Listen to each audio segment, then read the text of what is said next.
There is not anybody I can speak to that I can have a relationship with. What do you do when the healthcare system hurts more than it helps? Our crusade for a solution when there's no way out. The Crusaders will return in just a moment. Please stay with us. But next, this is my father. Why can't he be in a situation where he has a life? For many Americans, a nursing home can be a place of care and community, but not if you're only 47 years old. I've been in contact with every politician. They say, Bill, there's nothing we can do. One man's desperate solution when we return.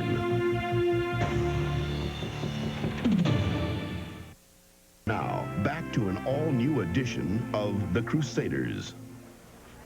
So many of you write to the Crusaders asking for help. This is a letter from Bill Ruben. It reads, I appeal to you to lend any assistance you can offer on my behalf. I would like to have a life with my peers. You see, Bill is a young disabled man forced to live in a nursing home for the elderly. He desperately wants out. So we launched a crusade against the bureaucracy that told Bill there was no way out.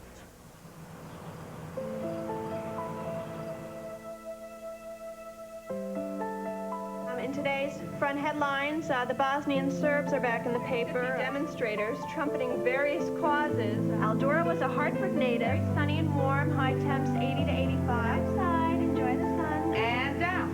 One. The Hebrew Home and Hospital in West Hartford is one of the top nursing homes in Connecticut. It's a great place to live if, like the average resident, you're 87 years old. But if you're 47 like Bill Ruben, it's a living death. There is not anybody I can speak to that I can have a relationship with. Bill has multiple sclerosis. The disease had progressed to a point where his wife could no longer care for him at home. 4.5 years ago, they separated and Bill moved into the nursing home, where Medicaid would pay for his care.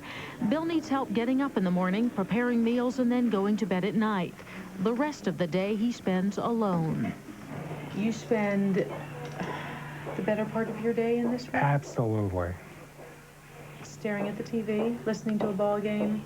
Something like that, yes. Not much more than that. There's not much more you can do. The only bright spots in Bill's life are stuck on his bulletin board. Listen, this is my father.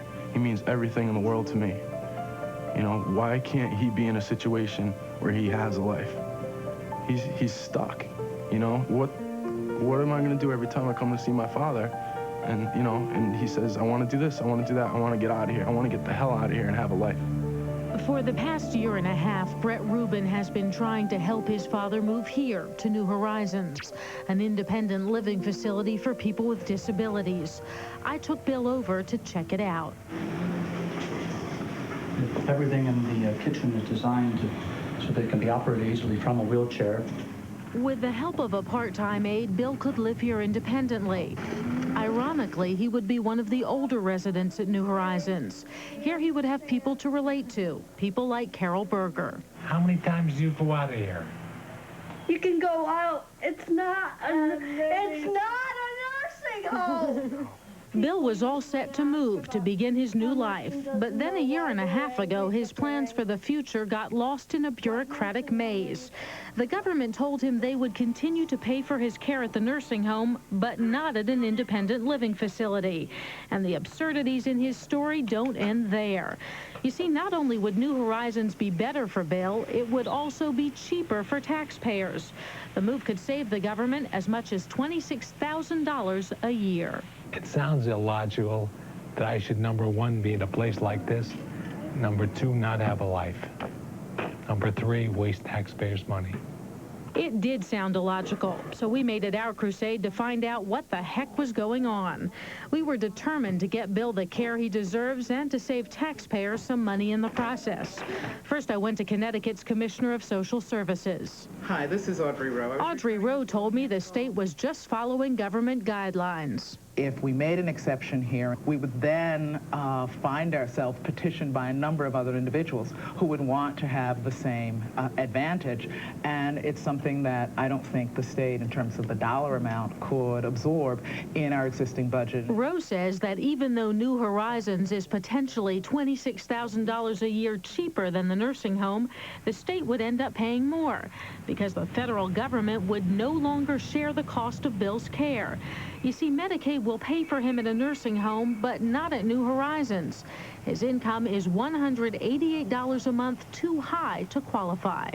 I'm approximately $200 over the amount that you're allowed to make. So because you get a disability pension, That I fought for. you can't get the care you should be getting. Yes, correct. So it's a flawed system. It's a very flawed system. And Bill's health and welfare was getting lost in that system. If the state was stuck, then perhaps the federal government could help.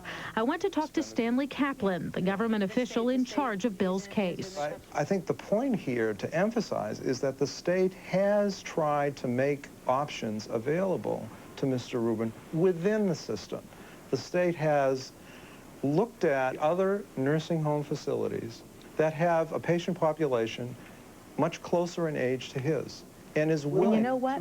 But you know what? You know what Mr. Ruben will say to that, because he said it to me. He said, I don't want to live in a hospital. I don't need to live in a hospital. I want to have a home. He's 47 years old. He's looking at 20 to 30 years of this.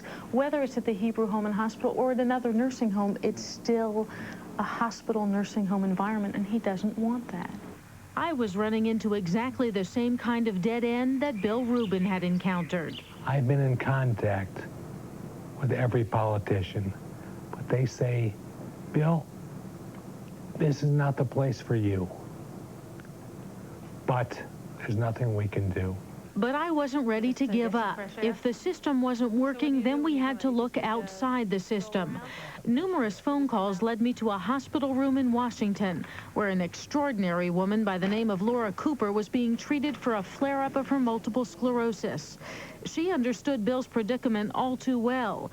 You see, when Laura was 22 years old, she was sent to live in a nursing home. And one day, I just got fed up with everything, and I said, I'm done, I'm leaving, and everybody's going, yeah. And I called a cab, and I left. And that was it. I escaped by taxi. Instead of wasting her life in a nursing home, Laura went on to become a successful attorney specializing in disability rights. If anyone knew how to spring Bill, it was Laura. I saw a potential way out. Laura saw a way to beat the system, to legally reduce Bill's income by $188 a month.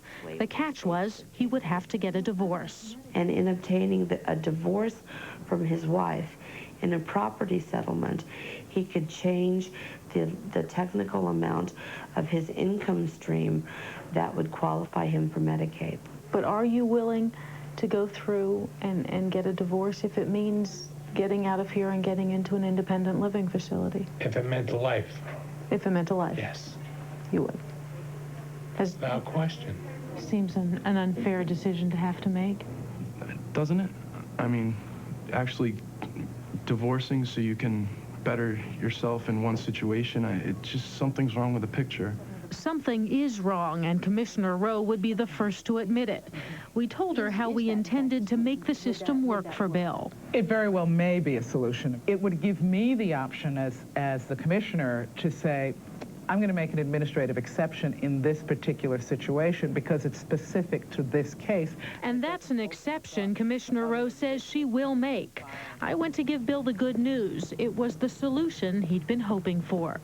So you are out of here.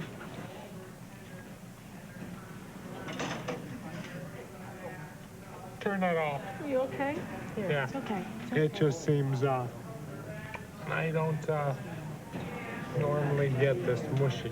Bill was on his way, but it would be an emotional roller coaster. He would need help. So we found an attorney, Elliot Nuremberg, who agreed to handle Bill's divorce for free. It will take some of your income away, but the reality is it's not going to really affect your day-to-day existence except to get you into a better place. We had found a solution for Bill, but there are thousands and thousands of other young people with MS, cerebral palsy, brain and spinal cord injuries still stuck in nursing homes.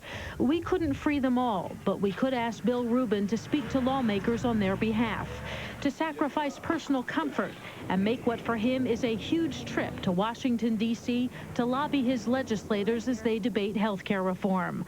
I arranged for Bill to tell his story to Congresswoman Barbara Kennelly. If we do health care reform, your situation can be addressed because you know what you want. Senator Chris Dodd. We'll do our best to help. And Senator Joseph Lieberman.